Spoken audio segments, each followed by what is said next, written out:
Trailer है, picture अभी बाकी है विकास। मैं समझती हूँ अगर हम सब लोग गांव-गांव जाएंगे तो हमें ट्रेलर क्या है पूरे देश का वो समझ में आएगा। जहाँ इतने युवा बेरोजगार दिखाई देंगे आपको, जिसकी कोई सीमा ही नहीं है, बिना सीमा के युवा रोजगार है।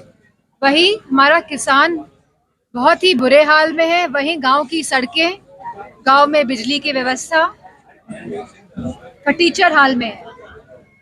तो मैं समझती हूँ कि ऐसी सरकार जो केवल मीडिया के माध्यम से, टीवी के माध्यम से, व्हाट्सएप के माध्यम से लोगों को बरगलाने का काम कर रही है।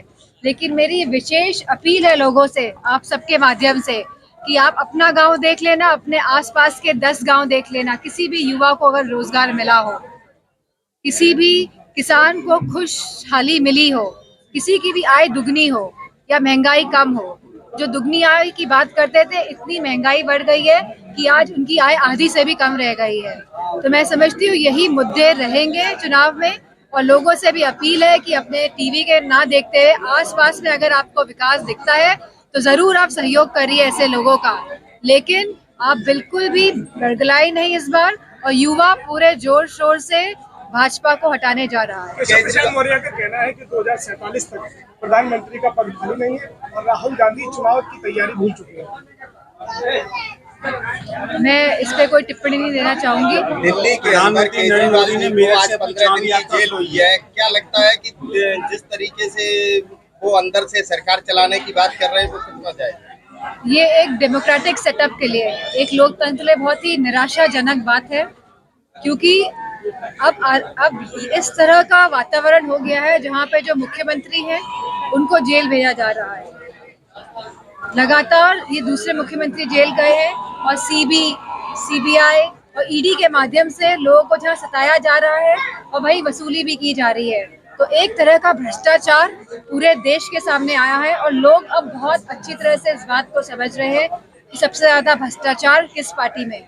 नरेंद्र मोदी ने कल से 2024 के चुनाव में उन्होंने कहा है कि भ्रष्टाचार को हम खत्म करना चाहते हैं, लेकिन विपक्ष भ्रष्टाचार बढ़ा रहा है। अगर आप देखेंगे कि जिसमें भी ईडी और सीबीआई के केसेस होते हैं, वो जब भाजपा में चला जाता है तो वो ईडी और सीबीआई के केसेस एकदम वाइट वॉश हो जाते हैं, कोई केस नहीं बचता है। तो अब ये लोगों को समझना है कि ऐसी कौन सी तकनीक है भाजपा के पास कि भाजपा पे जाते ही सब लोग एकदम वाइट वॉश होकर निकलते हैं।